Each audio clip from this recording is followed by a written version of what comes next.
নমস্কার, প্রিয়াঙ্কা হোম কিচেনে সকলকে স্বাগত জানাই। তো আজ আমি চলে এসেছি একটা দুর্দান্ত রেসিপি নিয়ে। তো এই যে দেখো, এখানে নিয়েছি লোটে মাছ।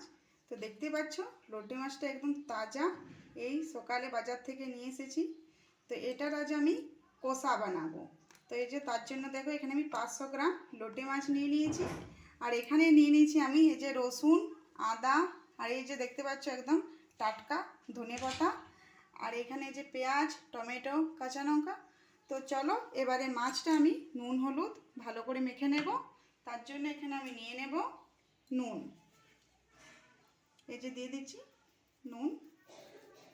তো মাছটা এখানে আমি একটু সাইজটা বড়ই রেখেছি, তোমরা চাইলে কেটে নিতে পারো। এবারে এতে আমি দিয়ে দেব অল্প হলুদের গুঁড়ো, আর দিয়ে দেব অল্প লাল লঙ্কার গুঁড়ো।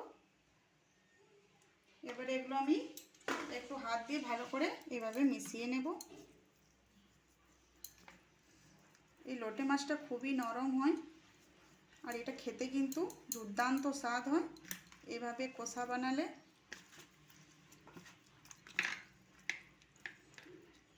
তো লোটে মাছের কষা বাড়িতে কে কে বানিয়ে খেয়েছো আমাকে কমেন্ট করে অবশ্যই জানাবে।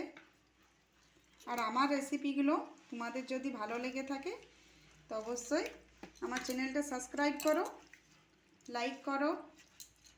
তো চলো এই যে দেখে নাও, নুন হলুদ মাখিয়ে নিয়েছি। এবারে এটা আমি কিছুক্ষণের জন্য রেস্টে রেখে দেব। ততক্ষণে আমি পেঁয়াজ টমেটোগুলো কেটে নেব।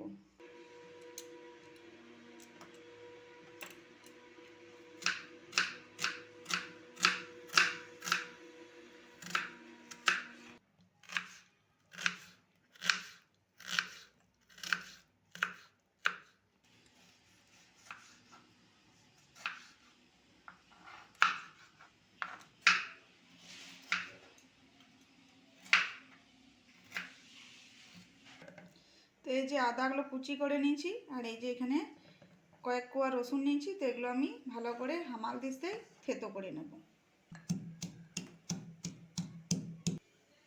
তো এটা থেতো করার সময় এখানে আমি অল্প নুন দিয়ে দেব, তাহলে আদা রসুনটা খুব ভালো করে থেতো হয়ে যায়।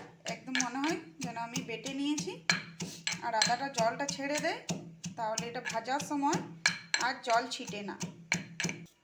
তো এই যে দেখো, এখানে একটা আমি আলু নিয়েছি। আলুটা খুব ভালো করে ছুলে কেটে নেব। তো মাছ রান্না করব আর আলু দেবো না, তা তো কখনো হতে পারে না। তাই এই যে আমি একটা এরকম সাইজের আলু নিয়ে নিয়েছি। তো আলুটা এইভাবে কেটে নেব। তো এই যে দেখো, এখানে আমি আলুটা কেটে নিয়েছি। তো চলো এবারে রান্নাটা করে নিই। তো এই যে দেখো, এখানে আমি ভাত বসিয়েছিলাম। তো ভাতটা আমার হয়ে গেছে, এবারে এটা নামিয়ে নেব। তো এই ভাতের সাথে লোটে মাছের কষা একদম দারুণ জমে যাবে। তো এই যে দেখো, কড়াইয়ে সরষের তেল দিয়েছি, তেলটা গরম হয়ে গেছে।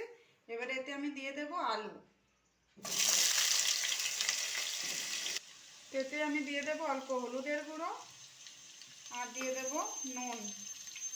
তো এই নুন হলুদ দিয়ে আমি আলুগুলো খুব ভালো করে ভেজে নেব।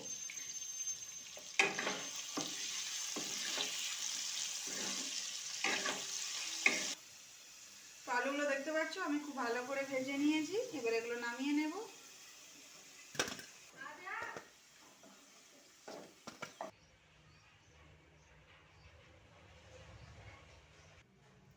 তো আলু ভাজা তেলটাতে আমি মাছটা রান্না করব। তো এই যে এখানে আমি দিয়ে দেবো অল্প চিনি। তো চিনিটা গলে গেছে, এবার আমি দিয়ে দেবো জিরে অল্প। এবার আমি দিয়ে দেব পেঁয়াজ কুচি।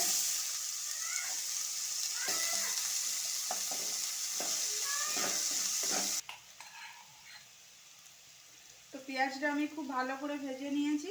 এবার এখানে আমি এই যে দিয়ে দেব থেতো করে রাখা আদা রসুন।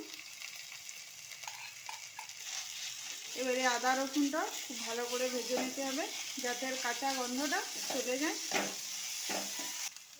এখানে আমি অল্প জল দিয়ে দেবো। জল দিয়ে আদা রসুন পেঁয়াজটা খুব ভালো করে একটু কষিয়ে নেব। তো এবারে এখানে আমি দিয়ে দেবো টমেটো কুচি আর কাঁচা লঙ্কা চেরা। এখানে আমি দিয়ে দেব অল্প নুন, তাহলে কী হবে টমেটোটা খুব ভালোভাবে গলে যাবে।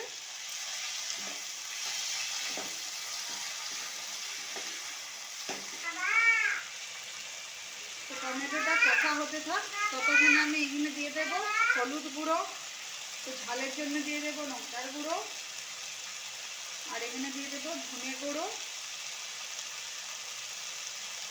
জিরে গুঁড়ো।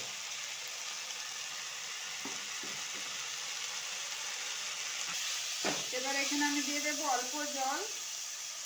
এই জল দিয়ে মশলাগুলো খুব ভালো করে কষিয়ে নেব।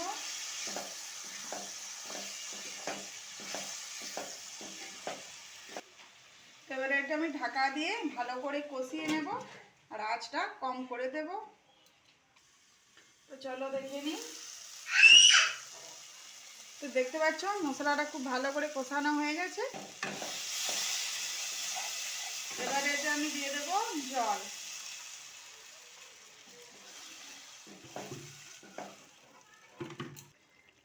তো এখানে আমি দিয়ে দেব অল্প কসুরি মেথি। দেখতে পাচ্ছ জলটা খুব ভালোভাবে ফুটে গেছে। তো এখানে খুবই অল্প পরিমাণের আমি জল দিয়েছি। এবারে যে মাছগুলো আমি এখানে দিয়ে দেব।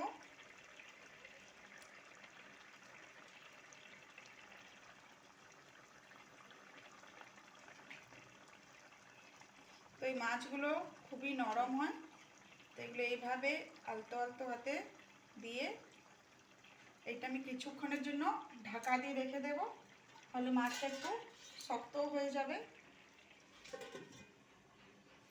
তো চলো এটা দেখে নিই।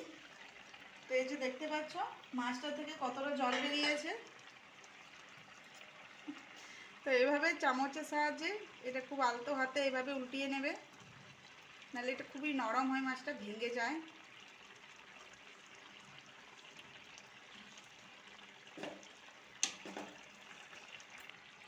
এবারে যে আমি আলুগুলো ভেজে রেখেছিলাম, এবারে এতে আমি দিয়ে দেব।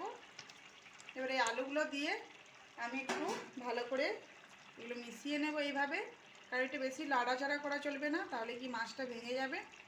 তো আঁচটা কম করে এবারে এটা আমি আরও কিছুক্ষণের জন্য ঢাকা দিয়ে রেখে দেব, তাহলে কি রান্নাটা খুব ভালো হবে। আর এই লো আঁচে রাঁধলে এটা স্বাদটাও খুব ভালো হয়। তো চলো এটা দেখে নিই। তো দেখতেই পাচ্ছ কত সুন্দর হয়েছে, কালারটা কত সুন্দর এসছে। এবার আমি দেখে নেব। এই যে দেখতেই পাচ্ছ আলুগুলো আমার খুব ভালোভাবে সিদ্ধ হয়ে গেছে। তো মাছটা আমার হয়ে গেছে, এবারে এটা আমি নামিয়ে নেব। তো এখানে আমি দিয়ে দেব অল্প গরম মশলার গুঁড়ো,